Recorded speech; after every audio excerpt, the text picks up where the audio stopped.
Hai, bertemu lagi dengan saya, Bu Duma. Hari ini kita belajar dengan topik perkembangan sistem periodik unsur.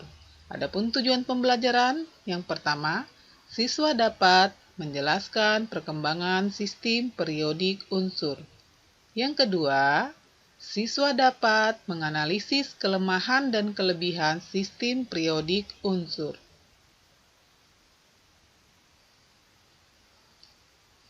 Untuk mempermudah mempelajari unsur-unsur yang jumlahnya banyak dan mempunyai kemiripan sifat, maka para ahli kimia mengelompokkan unsur-unsur tersebut.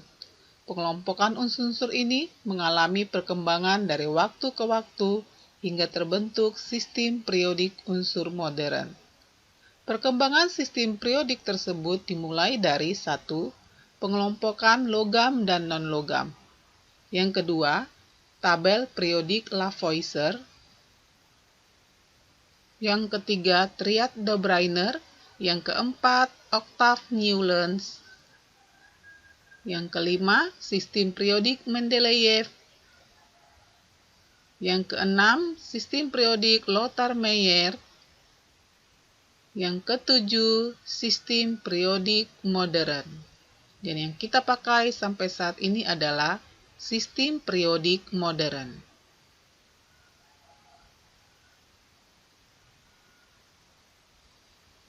Kita masuk pada penggolongan logam dan non-logam. Penemunya adalah para ahli kimia Arab dan Persia. Mereka mengelompokkan unsur menjadi 2, yaitu logam dan non-logam. Pada waktu itu, unsur yang dikenal sudah ada 16 unsur. Contoh dari logam, besi, emas. Contoh dari non-logam, arsen, hidrogen, nitrogen. Dengan membedakan sifat fisika logam dan sifat fisika non-logam. Yang kedua adalah tabel periodik Lavoisier. Penemunya adalah Antoine Lavoisier pada tahun 1743 sampai 1794.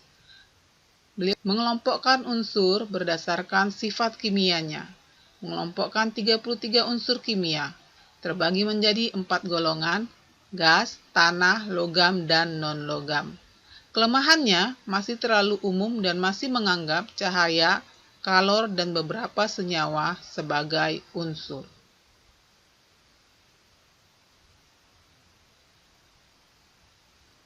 Yang ketiga adalah triad Dobereiner. Penemunya ahli kimia Jerman Johann Wolfgang Dobereiner pada tahun 1829. Dobereiner menyimpulkan bahwa unsur-unsur dapat dikelompokkan ke dalam beberapa kelompok yang terdiri atas 3 unsur, di mana massa atom relatif unsur kedua merupakan massa rata-rata dari massa atom relatif unsur pertama dan ketiga. Di sini kita bisa melihat contoh triad Dobereiner antara kalsium, strontium, dan barium. Ini terdiri dari 3 unsur, di mana unsur strontium ini adalah 88,5. Ini diperoleh dari jumlah rata-rata antara kalsium dan barium. Kelemahannya kurang efisien karena ada beberapa unsur lain yang tidak masuk ke dalam kelompok triad, padahal sifatnya sama dengan unsur di dalam kelompok triad. Yang keempat adalah sistem periodik oktav Newlands. Penemunya ahli kimia Inggris John Newlands pada tahun 1865.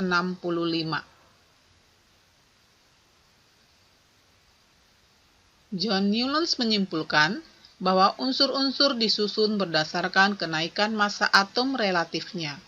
Unsur-unsur yang berselisih 1 oktav menunjukkan kemiripan sifat dan keteraturan perubahan sifat unsur. Hukum oktav menyatakan, jika unsur-unsur disusun berdasarkan kenaikan nomor massa atom, sifat unsur tersebut akan berulang pada unsur ke-8.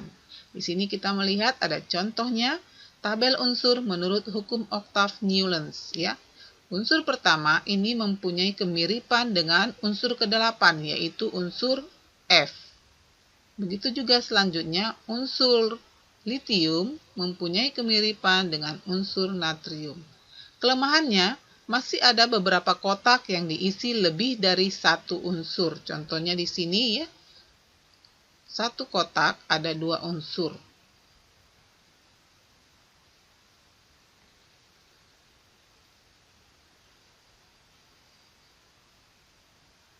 Yang kelima, sistem periodik Mendeleyev.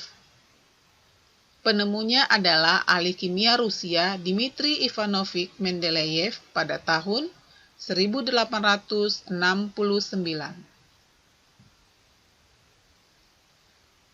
Dasar penyusun sistem periodik Mendeleyev yaitu kenaikan massa atom pada lajur horizontal dan kemiripan sifat dalam lajur vertikal. Pada waktu itu sudah mengenal 63 unsur. Keunggulan sistem periodik Mendeleyev sudah menyediakan tempat kosong bagi unsur-unsur yang diramalkan akan ditemukan kemudian hari. Yang kedua, sistem periodik Mendeleyev menyajikan data massa atom beberapa unsur yang lebih akurat seperti berelium dan uranium. Ini adalah contoh dari sistem periodik Mendeleyev.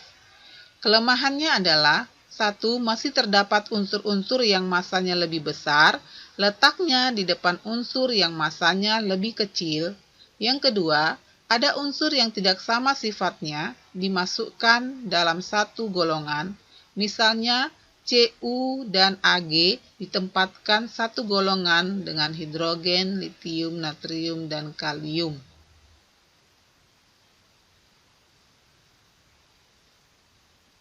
Yang keenam adalah sistem periodik Lothar-Meyer. Penemunya adalah ahli kimia Jerman Lothar Meyer pada tahun 1868. Dipublikasikan pada tahun 1870 setelah sistem periodik Mendeleyev.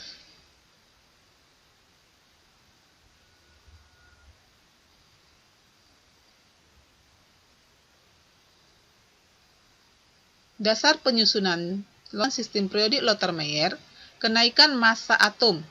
Volume atom suatu unsur yang diplotkan dengan massa atom tersebut akan membentuk grafik yang berperiodik secara teratur.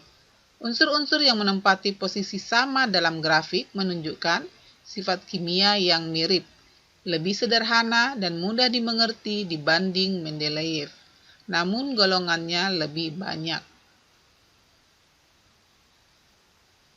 Ini golongannya ada 9. Kelemahannya hampir sama dengan sistem periodik Mendeleyev.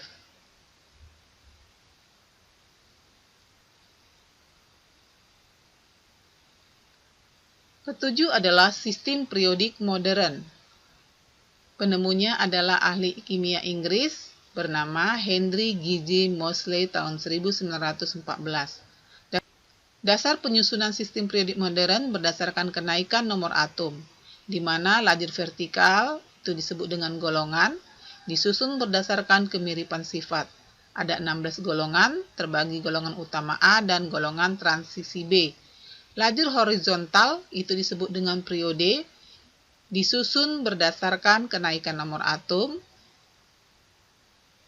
Ada 7 periode. Jadi ini ada 16 golongan yang terdiri dari golongan A dan golongan B.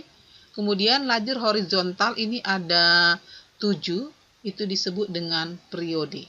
Kelemahannya belum ada kekurangan pada susunan tabel maupun peletakan setiap unsur, sehingga tabel periodik modern masih terus digunakan sampai sekarang. Demikianlah materi kita dengan topik perkembangan sistem periodik. Kita bertemu di lain kesempatan dengan topik yang berbeda.